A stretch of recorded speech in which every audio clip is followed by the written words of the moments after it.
Inawezekana ulikuwa ukijiuliza mara nyingi swali hili, lakini hukuwahi kupata majibu. Sasa leo tunakuletea tofauti kuu kati ya Royal Q na Upatu. Tuanze na Royal Q. Royal Q ni nini?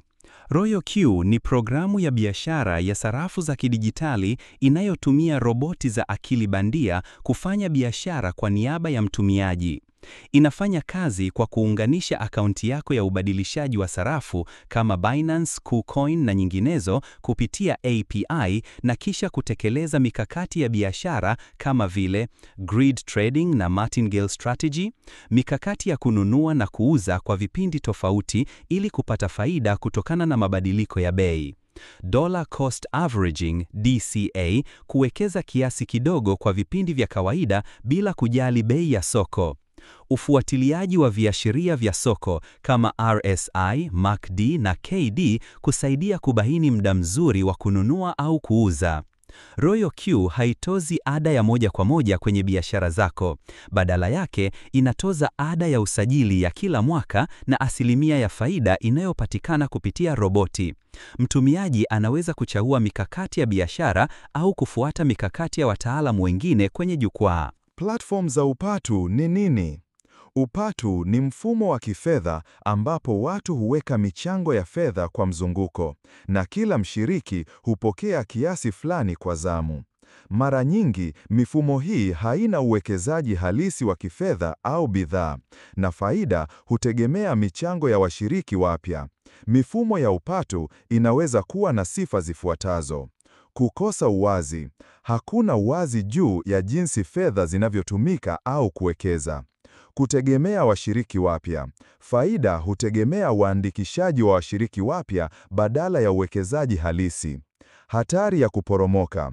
Mara nyingi, mifumo hii huanguka pindi washiriki wapya wanapopungua na kusababisha hasara kwa washiriki wa awali.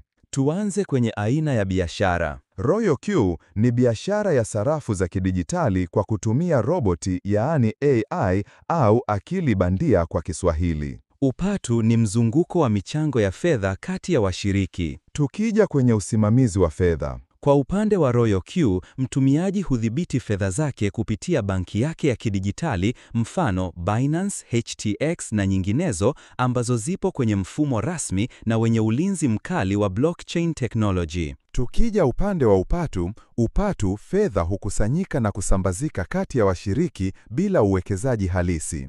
Tuje kwenye uwepo wa bidhaa au huduma. Royal Q ina huduma halisi ya biashara ya sarafu za kidijitali. Tuje kwenye upande wa Upatu, hakuna huduma wala bidhaa halisi inayotolewa. Tuangalie upande wa uwazi wa shughuli. Royal Q ina uwiano wa uwazi kupitia API na ripoti za biashara. Upande wa Upatu mara nyingi haina uwazi juu ya matumizi ya fedha. Tuangalie chanzo cha faida. Royal Q, faida hutokana na biashara ya sarafu za kidijitali. Tukija kwenye upande wa Upatu, faida hutegemea michango ya washiriki wapya. Tuangalie hatari ya kisheria. Royal Q ni halali kwa kuwa inafuata kanuni za kifedha. Tukija upande wa Upatu ni haramu na husababisha upotevu wa fedha. Mpaka hapo utakuwa umepata somo zuri juu ya tofauti hizo na hutodiriki kuingia kwenye Upatu. Karibu Royal Q, endelea kujifunza mpaka pale utakapokuwa tayari kuanza biashara hii halali na kubwa duniani, biashara ya Royal Q na crypto.